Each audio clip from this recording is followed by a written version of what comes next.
Yun, hello guys. Magandang tanghali sa inyo. So, dito tayo ngayon sa airport. At magbabakasyon tayo sa Pinas.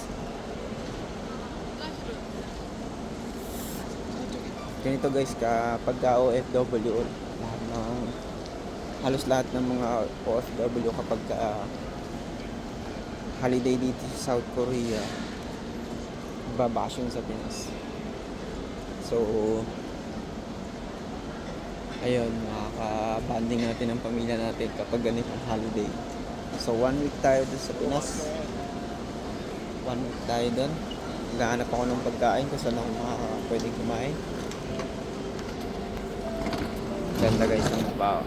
Ganyan yung baba. Ganda ng baba. Ganyan guys, kaganda yung dito, yung airport nila ng Incheon Airport International. Malawak din.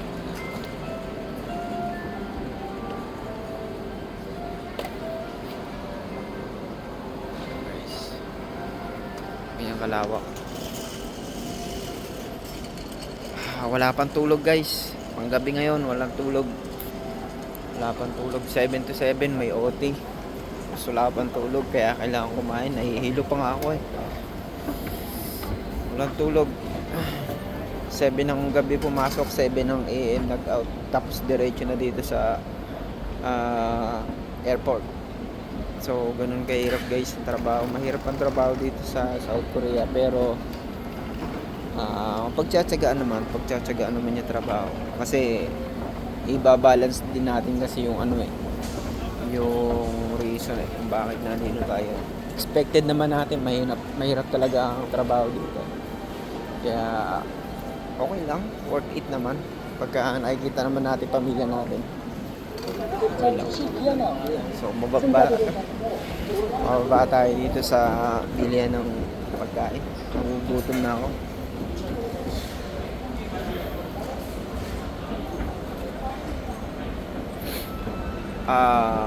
Bad news, walang bonus. Hindi nagbigay. Okay lang kahit walang bonus. Uuwi pa rin tayo. So, flight ko mamaya mga kailangan 12 na ako.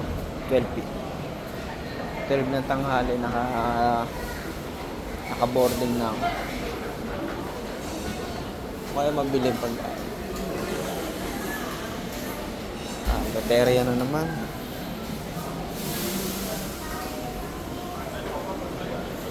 Maganda guys dito sa Incheon Airport. Incheon Airport. Ito guys yan. Incheon Airport. Incheon Airport.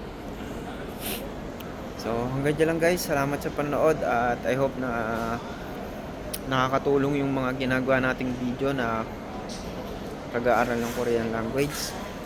At siguro sa mga pag hindi na busy yung company kasi pag ganitong holiday busy ang company kaya hindi ako masyadong nakakagawa ng mga strategy.